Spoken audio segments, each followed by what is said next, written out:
Hey, welcome back.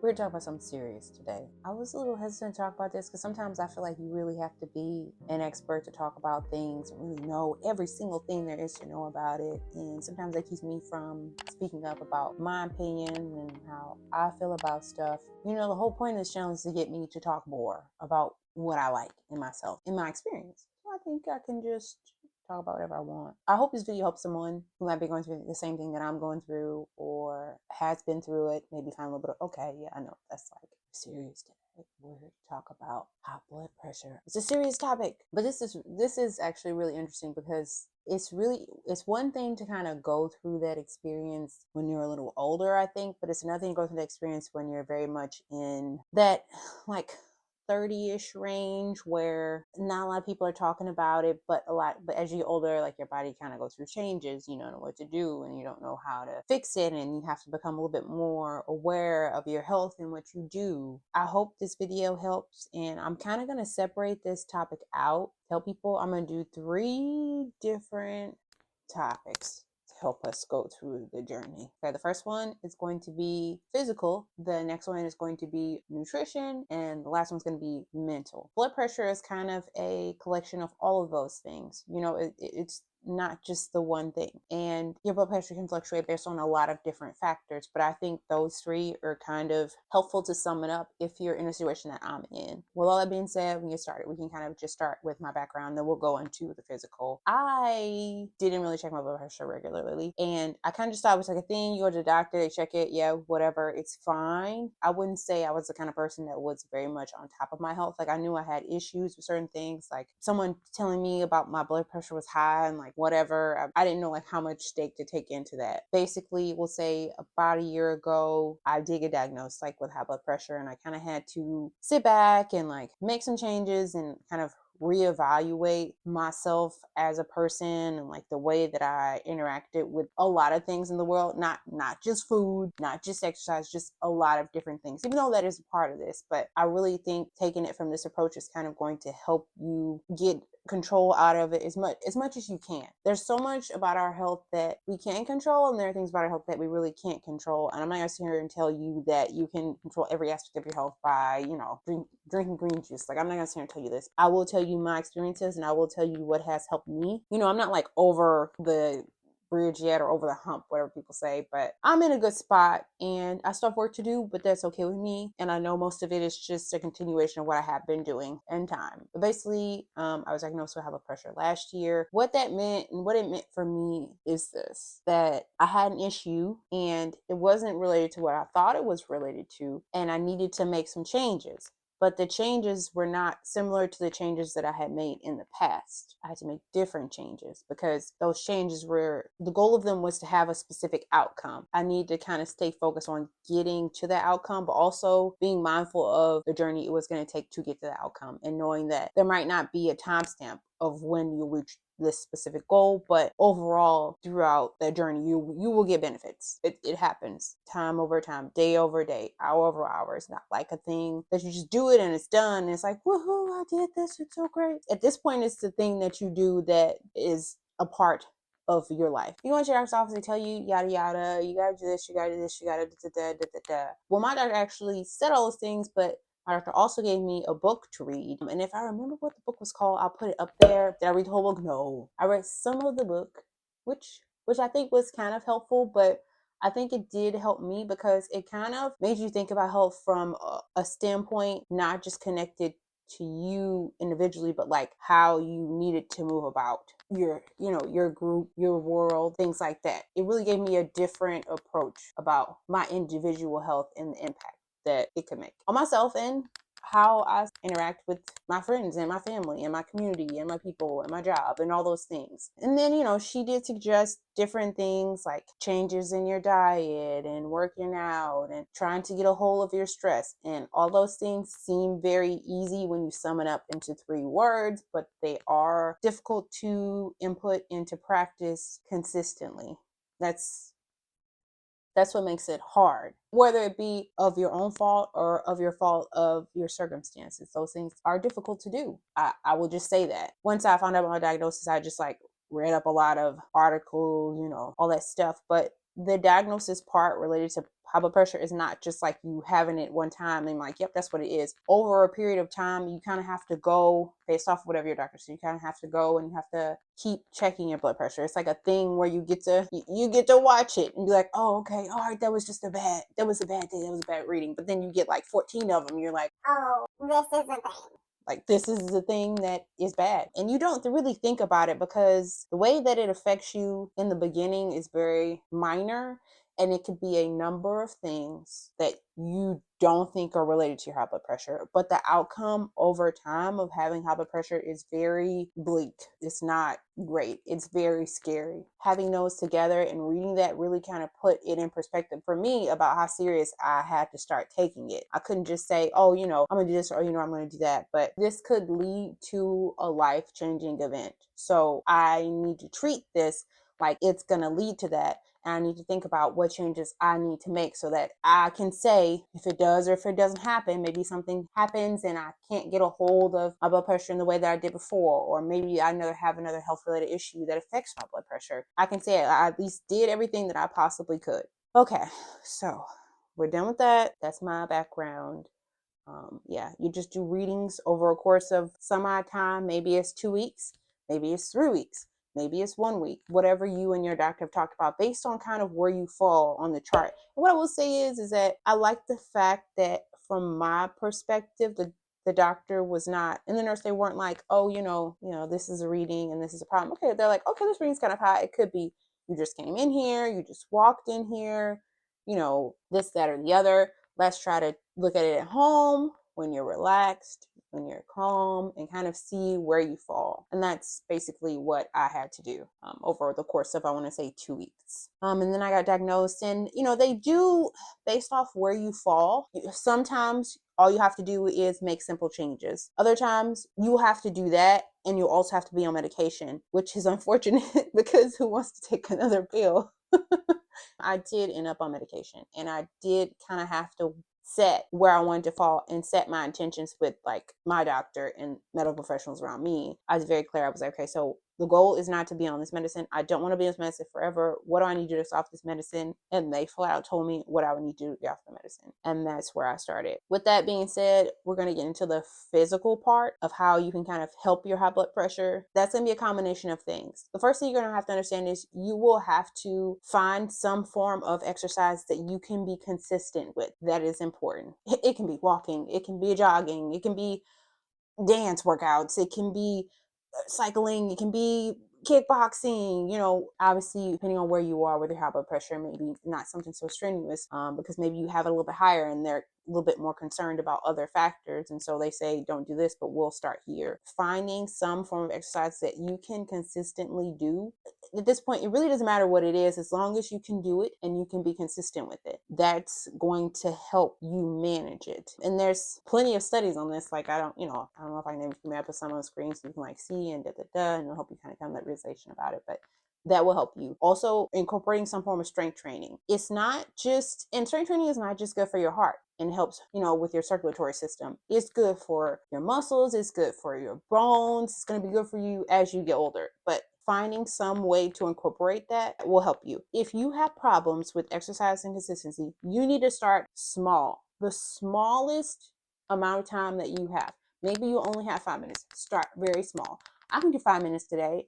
That's a walk around the block. Or I can do 5 minutes today. That's a dance workout on YouTube. Or I can do 5 minutes today. That's a jog in place. The goal is to set up your consistency with it. Okay? Because every time you come in, you're not always going to be 100%. And every time when you come in, you're not always going to be motivated. But setting up that goal, small goal, and then increasing it over time will help you become more consistent. Because you don't want to end up dreading it. You don't want to go full in and say, I'm doing 45 minutes, 5 days a week, all the time. Because in reality, you're not going to have the time to do that. I will be honest with you. You really might not. There are so many things going on in people's lives where saying, oh, I'm going to do 45 minutes every single day. You might not have the time to do that. Over time, you might find that you will have to dedicate more time to do it, or you'll want to dedicate more time to it because your perspective and what you value and your priorities will change. If you have consistency issues, starting small is really going to get you where you need to go. Well, I started off very small, 10 minutes a day. okay, the doc said I need to find out some sort of exercise I need to do. I think they told me 30 minutes, try to do it 5 to 6 times a week. Obviously, if you're starting off from zero, you're not doing that. You're not just going to jump into 30 minutes 5 to 6 times a week. Like, that's unrealistic. But you can say, okay, 10 minutes. I can do 10 minutes. I can watch a video on the internet and ride on a bike that I got off Facebook Marketplace for $50. Or I can get one of those walking treadmills and set that in my basement or set that in my living room, and I can do 10 minutes. And I can put something on TV and I can watch that and I can do 10 minutes. And over time, you'll find that you will actually want to increase it, because your focus is not necessarily on how you look. And that's kind of why I want to go into detail with the physical aspect of it. It's not on how you look. It's going to be on how you start to feel over time. That's where we need to kind of set the focus when we talk about exercise. Because I think if we started there, a lot more people would do it. I think we also need to talk about accessibility and all that, and having a safe area to walk, and having the monetary means to buy the things, you know what I mean? And having the time. Those are other factors. But what I will say right now is just find something you can do consistently and start there. As far as the strength training aspect, same thing. Start small. You don't have to buy dumbbells. Get cans of food, get water jugs that you fill up, and go and look up a few different parts of your body that you can work. Or don't have anything in your hand at all. Just start with like your body. At this point, you're watching this video on your phone, so you have access to some form of internet or some form of social media where you can like watch it and you can like look at videos somewhere that somebody's doing. Don't compare where you are to where other people are. The thing that I've learned about strength training is it's an improvement over time, and everybody's improvement level is very different. Where you start might not be where someone else starts. You're not in competition with those people when you strength train. You're in competition with yourself. I mean, obviously, if you do some type of bodybuilding thing, yeah, it's a competition with other people. But from a lifelong exercising aspect, you are the person that you are in competition with to see how you can increase over time. And that's really going to help you stay consistent. You know, you start with that can of food, you work way up to that jug, you find a dumbbell at Five Below for $5, you work way up there, you find some dumbbells on Facebook Marketplace, or maybe someone's trying to get rid of dumbbells. It's the overcomplication and the comparisons that we see on the internet related to strength training that really is causing an issue, because we really should stop thinking about it from that internet social media perspective. We really have to start thinking about it from like, okay, well, you know, I really have to take care of myself, and this actually helps me. When I stand up, now I don't have as much back pain, or when I sit down, I don't have as much back pain. I've worked on my strength training as it applies to my core. So now, like, I can lift groceries and I don't have back pain, or like I can sit for XYZ amount of time. That's the connection that you need to start making, because in reality, that's what's going to help you move about the world better, so you can show up better. And I know it's my opinion. I don't have like scientific things, but it's really important that we start thinking about that from an aspect of like helping our bodies over time, you know, from just where you showed up today to where you are tomorrow, or 3 weeks from now, or 3 months from now. And I do think a lot of this stuff on the internet really kind of just deters us. We think that people need to look a certain way. We think that you need to lift a certain amount, and you can start from zero. It's okay to start from zero and stop being so hard on yourself. And I would say with strength training too, focus on your form first. Maybe you lift nothing. Maybe all you do is you sit in front of a mirror and you do those exercises, and you kind of see how you are standing, or how you're holding the weight, or how your muscle is moving. And you do that for 2 weeks. And then you work your way up to holding a weight while you're doing the exercise.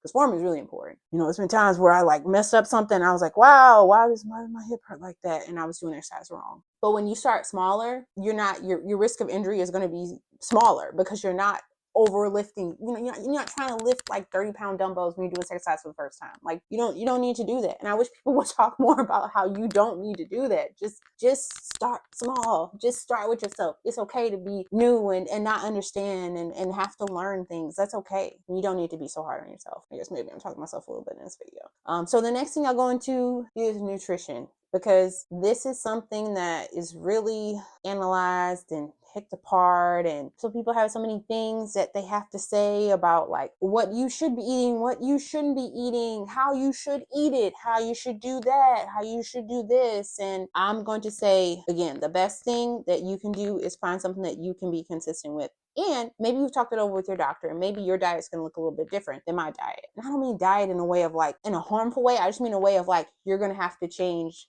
the means of how you consume to help make your health a little bit better. And I think when people say that, they think in forms of like calorie reduction. It doesn't always have to be calorie reduction. Everyone has different goals and different insights that they have a means to achieve. It doesn't always have to be calorie reduction. For some people, it is. I would say in terms of high blood pressure, you're probably going to go into and they're going to be like, you need to start reducing your sodium and you need to start eating whole foods. I will agree with that. The processed foods is a little harder, but I think the best thing that you can probably do is think of processed foods as like there's ultra processed, people talk a lot about, and there's a process. Like most food you're going to make is going to have to go to a process. What I will tell you, think of where that food is in the process when you pick it up and think about what you have to do to get it to an edible form. What additional processes are you going to have to do to get it to the point where you're going to eat it? If it's not a lot, and say, for example, you're just throwing it in the microwave, that's probably not where you want to be at in terms of like your process. If it's okay, this is in a can. Oh, this is frozen. I need to defrost it. And I need to look at like what's in it. Did somebody else make this go through process and cook it and preserve it? And is there going to be a lot of sodium in here that they tried to use to preserve this before I eat it? That's what you need to kind of be thinking about. That's going to help eliminate, one, a lot of options that might not help you on your journey, and two, it's just going to simplify it for you. If you go into it saying, okay, I got to have the greenest juice or the best this or the best that, that's going to deter you, because oftentimes those things are more expensive and more complicated. They go through all these 7 different processes, just or less processes. It's from the greenest cow and the greenest pasture and the greenest world, and it's just like it doesn't have to be that complicated. In terms of whole foods, something that's whole, that is probably the least processed thing that you'll encounter. If you're able to eat eggs, some people are vegan, but like eggs, you know what I mean? Fruits and vegetables, whatever you can get. Don't think I need the best, the greenest, I need what's in season. So if potatoes are in season, I'm going to eat that. Carrots are in season, I'm going to eat that. Season, I'm going to eat this. And I'm not always the person who does this, because I will say sometimes things are in season, I just don't like them, and I buy something else. So that's kind of the advice that I would give you there. Prep your foods, freeze some of them. That way you can, and that's a process you will have to do to preserve it. But you're not going to have to put a bunch of stuff in it to keep it in that process for very long. Your goal is just to freeze it so that maybe you thaw it out at the end of the week. Maybe you thaw it out 2 weeks from now, so you have a meal to eat. You're not pushing this food to its limit in terms of processing to keep it on a shelf to maximize the profit. That's not what you're doing. You just need it to last a few weeks. You know what I mean? And that really helps kind of change your perspective on food. Cooking these things, start with the things that you like that might not be, the healthiest, or might have a lot of sodium in them, and look up recipes online for that item. You can use low sodium, you can use you can use and when you cook them at home, you basically are not going to have as much sodium as you will at the restaurant or at whatever fast food place, because one, again, your goal is different when you're making this. Your goal is not profit.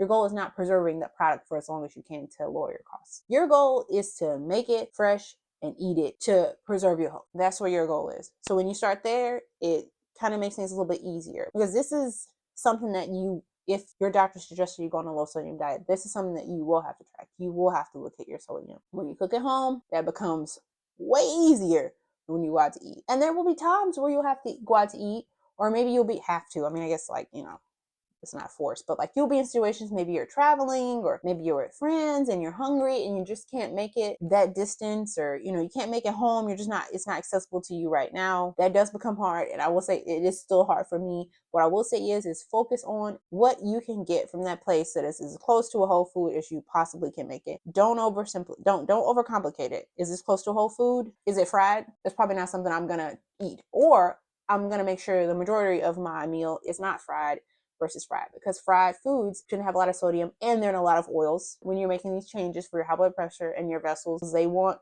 you to not consume oils and fats that are not necessarily good for your blood vessels. Those are things you're going to have to think about. You'll find ways to balance it out. And if you are doing that, just know, like, when you get back home, that's not what you're doing every day, because your goal in mind has changed. And it's not because you look a certain way. That in no way is the goal. The goal at this point is to lower your blood pressure. And consuming foods like that are not good for your blood pressure. So I either need to reduce and find the best option I can get at this current time. That's what the goal is. It's not going to be perfect. It's going to be a mess. and know when a processed food will benefit you. Okay. And this is a thing too, where wherever you are in your journey, maybe a suggestion from your medical profession who you trust is that you consume more protein. I know that's always a hard thing for me. I'm consuming most of my protein from whole things, but sometimes I'm not in a position to do that. So yeah, I might have a protein bar here or there, or maybe I start with protein bars because that is the easiest way for me to get the protein that I will need so that my body is running, so that I can get to the ultimate goal of lowering my blood pressure. I just use myself as an example where like I started with protein bars in the morning because I don't know, a nutritionist or a dietitian, I both names are a little different, a food specialist person, in conjunction with like my medical professional that I trust, had suggestions about increasing my protein and finding ways to do that. And I don't really be eating protein like that, but I needed to make sure I was getting enough protein throughout the day. And the time of day that I didn't have it was during breakfast. So we've had to find a way to incorporate that. And a protein bar was the best way to incorporate that into my day. I prioritize making that time to get that whole food in. Maybe that looks like prepping something in the evening so that I can pop in the microwave in the morning and eat it. But I prepped that. I've made it go through that process, not someone else, so I can control that aspect of it that way. A protein bar is really high in that process. It's definitely in that ultra processed range. That's where I started. So I started with that protein bar in the morning, and now I'm trying to slowly prioritize making breakfast for myself that has a lot of protein in it. As much protein or as close to as whatever was in that bar. You're going to start from somewhere and you're going to work your way to somewhere else. And that's okay. All this is going to take a lot of time. Try not to be too hard on yourself. Take it one day at a time. Whew, that's a lot of talking. This is a lot of talking. All right, we're down to the last one, which I believe is mental. You're going to have to think a lot about stress and what is affecting you, what is stressing you out, how you cope with that, how you deal with it, how much space it takes up in your mind, and how having that stress affects the rest of your body. That's very important going forward. I don't know. I guess I just did not understand those connections. I do have a tendency to not talk about stuff, and I have a tendency to kind of just let things go and be like, oh, it's fine, even when it's not fine. Whatever your issue is that is triggering your stress, you're going to have to find out what it is and find a way to manage that. I can't really tell you that it's going to be easy, and it probably will be related to something else going on in your life that you'll have to find a way to cope with in a healthy manner. Or it might turn into a whole thing where you start to learn about yourself, learn about,